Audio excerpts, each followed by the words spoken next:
दुर्ग में रहने वाले स्त्री पुरुषों के बारे में सारी जानकारियां स्थानिक नाम का सद कहते हैं। यानी ये जहर देने वाले गुप्तचर हुए ना आचार्य? बिल्कुल। विश्वला के ग्राम में सेना भेजी थी। क्या आपके रत्नीन ने?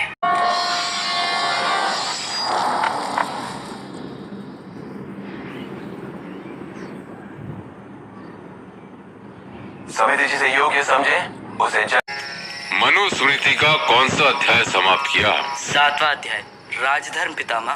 क्या पढ़ा, कुछ बताओ। ब्रह्मा ने अराजकता से भयभीत प्राणियों की रक्षा के लिए राजा का निर्माण किया। और ब्रह्मा ने राजा को इंद्र, वायु, यम, सूर्य, अग्नि, वरुण, चंद्रमा और वित्तेश के गुणों से युक्त किया। पर इसका अर्थ हम दोनों को समझ में नहीं आया। तो आपने अपने आचार्य से क्यों नहीं पूछा? क्योंकि हमें इसका उत्तर एक सम्राट पितामह से सुनना था। तो सुनो, बैठो।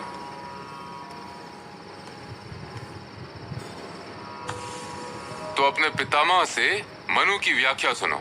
राजा में इंद्र का पराक्रम होना चाहिए और वायु की तरह व्याप्त, यानी उसके दंड की धाक सर्वत्र होनी चाहिए। जैसे वायु सर्वत्र व्याप्त होती है, वो यम की तरह न्याय करने वाला होना चाहिए। सूर्य की तरह सबके जीवन को आलोकित करने वाला, आशा, उत्साह, उल्लास से भर देने वाला। अग्नि की तरह ऊर्जावान, स्वयं भी और प्रजा को भी ऊर्जा दे। और वरुण की तरह मनुष्य और धरती की प्यास बुझाए, यानी कुएं, तालाब, जलाशय बनवाए। खेतों तक पानी ले जाए ताकि धरती पर फसल लहलहाए। और चंद्रमा की तरह शीतल रहे और सबको शीतलता दे। दग्ध मन को, उद्विग्न जन को शांत करे। और वित्तेश यानी धन की देवता की तरह सबको संपन्न करे। और क्या पढ़ा? सभी प्राणियों की रक्षा के लिए ब्रह्मा ने राजा के लिए दंड का निर्माण किया। उस दंड के भय से ही सभी अपने अपने धर्म का पालन करते हैं।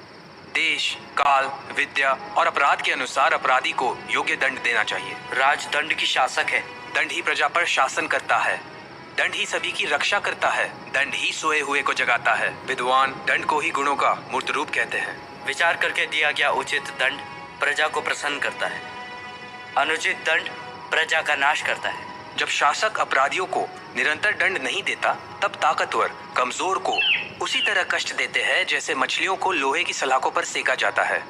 क्या मनुष्य हमेशा नैतिकता का पालन करता है वसुमित्र? नहीं पितामह, विरले ही नैतिकता के लिए नैतिकता का पालन करते हैं। दंड के भय से ही सभी नीति से अपनी आय और संपत्ति का उपभोग करते हैं। देवता, दानव, गंधर्व, राक्षस आदि भी देवी प्रतिकार के भय से अपने अपने धर्म का पालन करते हैं। यदि दंड ना हो या विधि संगत ना हो तो समाज अराजक हो जाएगा। सभी संबंध नष्ट हो जाएंगे। प्रजा के सभी वर्गों में भय फैल जाएगा। उस राजा की प्रजा उत्तेजित नहीं होती जहां राजा दंड का आधार लेकर स्थितियों को सत्य के प्रकाश में देखता है। तो फिर प्रजा राजा किसे कहती है? सत्यवादी, बुद्धिमान, दंड देने वाले, विवेचना और समीक्षा करने में समर्थ, धर्म, अर्थ, काम को समझने वाले को प्रजा राजा कहती है। जाओ, अब सो जाओ। पुत्र का या सेवक का अपने स्वामी के हत्यारे से युद्ध कर वीर गति पाऊं या आत्महत्या करूं? स्वामी? किस स्वामी के लिए अब आप प्राण देंगे? जाइए, अपने सेनापति का साथ दीजिए। और यदि अपने पिता से लड़ना है तो अपने पुत्रों से भी लड़ने को तैयार रहिए। वसु छोटा है, इसे मारने में आसानी होगी। शतेश को एक ग्राम का उत्पन्न और सहस्त्रपति को एक शाखा नगर का उत्पन्न मिलना। शिल्पकारों, रथकारों, कुम्हारों, लोहारों, सबको मेरा नमस्कार। भूत, भविष्य और वर्तमान के श्रेष्ठ जनों को मेरा नमस्कार।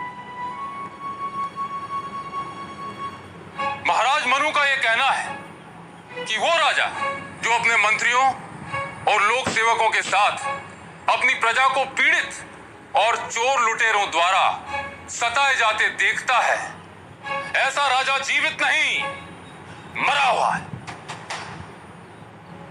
यदि मैं शास्त्र के अनुसार ओम आदित्याय स्वाहा। ओम वाय। शुंगों ने 2 बार अश्वमेध यज्ञ किया।